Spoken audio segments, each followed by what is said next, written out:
ونصلي على رسوله الكريم أما بعد فأعوذ بالله من الشيطان الرجيم بسم الله الرحمن الرحيم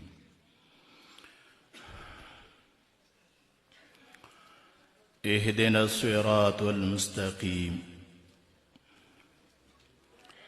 إن الله وملائكته يصلون على النبي يا أيها الذين آمنوا صلوا عليه وسلموا تسليما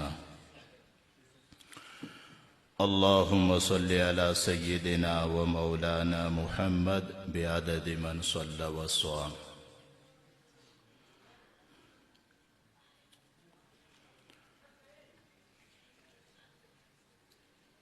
صدر جلسہ اور جامعہ کے اساتذہ کرام، خصوصاً نوجوان اساتذہ جنہوں نے بڑی محنت کے ساتھ کام کیا ہے، اور اپنے جامعہ کے طلباء کرام اور آنے والے مہمانان میں سب کا شکر گزار ہوں، اور سب ہی کو یہاں آمد پر میں خوش آمدید کہتا ہوں۔ عزیزان گرامی،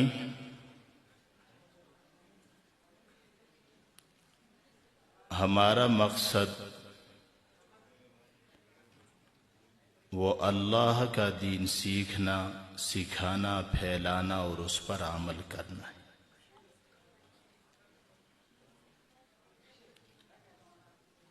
یہ ہمارا مقصد ہے کہ جس مقصد کے لیے رب کریم نے رسول اقدس صلی اللہ علیہ وسلم کو مبعوث فرمایا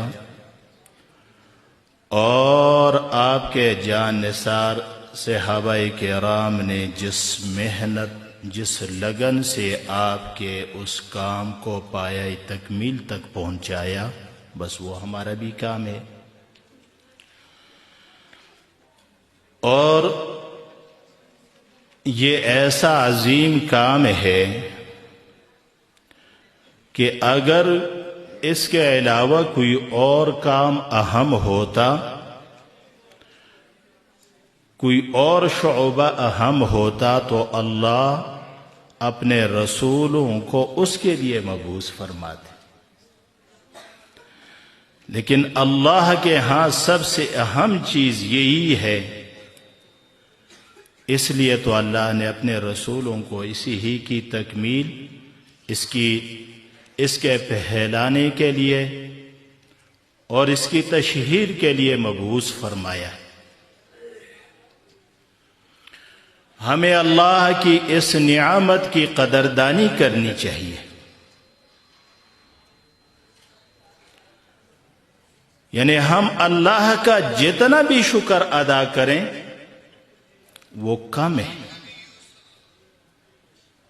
وہ کم ہے کہ ہم جیسے لوگوں کو اللہ تبارک و تعالی نے اس کام کے لیے منتخب فرمایا، تو میرے دوستو یقیناً یہ بات میری درست ہوگی کہ ہم شکر ادا نہیں کر سکتے۔ تو اپنے اس منصب پر، اپنے اس کام پر، اس علم کی خدمت میں لگنے پر ہمیں خوش ہونا چاہیے، اور ہمیں اس کی قدر کرنی چاہیے۔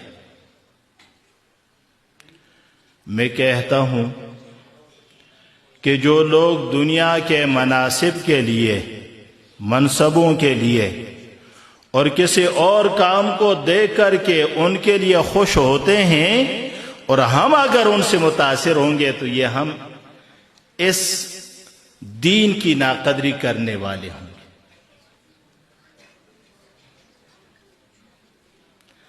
کہ جو چیز اصل ہے، اس اصل کو ہم چھوڑ کر کے اور کسی اور کی طرف ہم نگاہ اٹھائیں گے، اور کسی اور چیز کی قدر ہمارے دل میں پیدا ہوگی اس کے مقابلے میں، تو یہ ناقدری نہیں ہوگی تو اور کیا ہوگی۔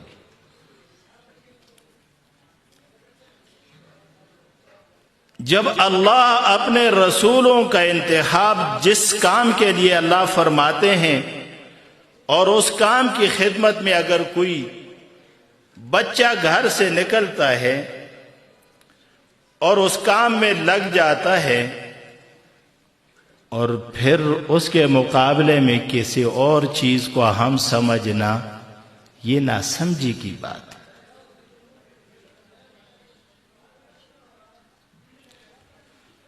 تو اللہ رب العزت نے ہمیں یہ شرف عطا فرمایا ہے، الحمدللہ، اس پر ہمیں خوش ہونا چاہیے اور قدر کرنی چاہیے، اور اپنے اس مقصد کے لیے ہمیں آگے بڑھنے کی مزید محنت اور کوشش کرنی چاہیے۔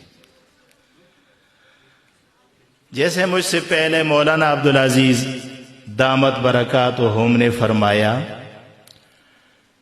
کہ دیکھو 8 سال مدرسے میں لگائے اور آج یہ ان کی خوشی میں ہے، اور وہ ننھے منھے بچے جو گھر سے نکلے اور کسی نے 2 سال میں، کسی نے 2.5 میں، کسی نے 3 سال میں قرآن کریم کو اپنے سینے کے اندر محفوظ کیا، تو یہ کتنی بڑی خوشی کی بات ہے۔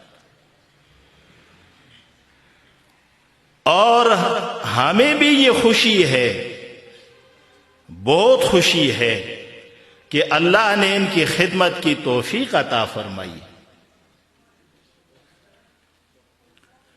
یہ بھی اللہ کا احسان ہے، اللہ کا انعام ہے۔ اگر اللہ کا یہ انعام احسان نہ ہوتا تو ہم بھی کسی دنیا کے دھندے میں لگے ہوئے ہوتے، لیکن یہ اسی ہی کی مہربانی ہے کہ اللہ نے اپنے دین کی خدمت کے لیے ہمیں صحت بھی عطا فرمائی اور ہمیں فراغت بھی عطا فرمائی، اور اس کے لیے اللہ نے ہمیں قبول فرما لیا۔ سامعین کرام، یہ دین جیسے ہم نے، یہ علم جیسے ہم نے ہلکا سے سمجھا ہے نا، یہ ہلکا نہیں ہے، یہ معمولی نہیں ہے۔ ہم نے تو کئی محورے بنا لیے ہیں، کئی اصطلاحات کا انتخاب کر لیا ہے، اور دنیا میں نکما انہی کو سمجھا جاتا ہے، لیکن اللہ کے ہاں یہ نکمے نہیں ہے، اللہ کے ہاں یہ نکمے نہیں ہیں۔ میں سال میں بھی اپنے پیارے طلباء سے عرض کرتا رہا ہوں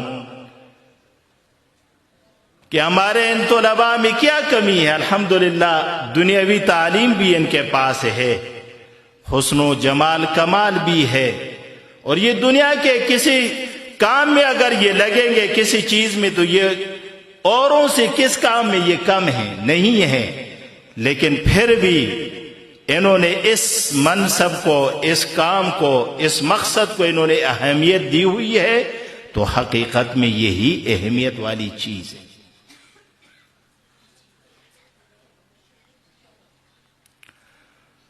اور ہمارے یہاں امتحانات جیسے مدرسوں کا سلسلہ ہوتا ہے، پھر ہمارے بزم ہوتے ہیں، الحمدللہ ہمارے جامعہ کے طلباء نے اتنے بہترین انداز میں تقریروں کے، تلاوتوں کے مقابلے کیے ہیں کہ میرا دل خوش ہوتا ہے۔ صرف وہ دن نہیں تھا، آج بھی ہے، دل میرا خوش ہوتا ہے کہ اللہ نے کتنے باصلاحیت ان ہستیوں کو بنایا ہوا ہے۔ یہ نورانی چہرے، یہ منور چہرے، یہ خوبصورت، یہ عماموں والے، یہ داڑھیوں والے، یہ کوئی معمولی لوگ نہیں ہیں، ان کو معمولی نہیں سمجھنا چاہیے۔ اور یہ ساری اس جامعہ، اس کے بانی استاذ العلماء حضرت کوہٹی رحمہ اللہ تعالیٰ عنہ کی اخلاص کا نتیجہ ہے۔ آج وہ دنیا میں نہیں ہیں، کب سے ہم سے بچھڑے ہوئے ہیں، لیکن انہوں نے جو باغ لگایا وہ اس وقت سے بھی زیادہ ترقی میں چل رہا ہے. کیا یہ ثواب ان کو نہیں ملے گا؟ ہمیں اس سے عبرت لینی چاہیے. اس لیے تو حدیث پاک میں آتا ہے کہ جب انسان فوت ہو جاتا ہے تو اس کے اعمال منقطع یعنی رک جاتے، لیکن 3 چیزوں کا جو ثواب ہے، 3 کاموں کا، وہ بعد الموت بھی جاری رہتا ہے. ان میں سے ایک علم ہے. ایک علم ہے. اللہ رب العزت ہمیں علم کے ساتھ وابستگی عطا فرمائے اور ہمیں اس کی قدر کرنے کی توفیق عطا فرمائے. اور اللہ جامعہ کے اساتذہ کو، محتمم صاحب اور ناظم اعلیٰ صاحب کو اللہ عافیت اور صحت عطا فرمائے، اور اللہ ان کی ان محنتوں کو، کوششوں کو اللہ قبول فرما دے کہ یہ باغ لگا ہوا ہے یہ مزید ترقی کرتا جائے، اور یہ طلباء پڑھیں گے، جائیں گے آگے، یہ کوئی امامت کرے گا، کوئی خطابت کرے گا، کوئی مدرس بنے گا. اللہ جانتا ہے کہ ان سے اللہ نے کیا کچھ خدمت لینی ہے. ہم تو یقیناً خوش ہوتے ہیں، اور اپنے پاس اپنے پلے کچھ نہیں ہے تو ہم خوش ہوتے ہیں کہ یہ تو دعا تو دیں گے انشاءاللہ. دعا کی امید رکھتے ہیں، اور یہ بھی امید رکھتے ہیں کہ ان کی دعا کی وجہ سے اللہ ہمیں بھی معاف فرما دے گا. تو میں ایسے بات پر اکتفا کرتا ہوں. وآخر دعوانا الحمد للہ رب العالمین.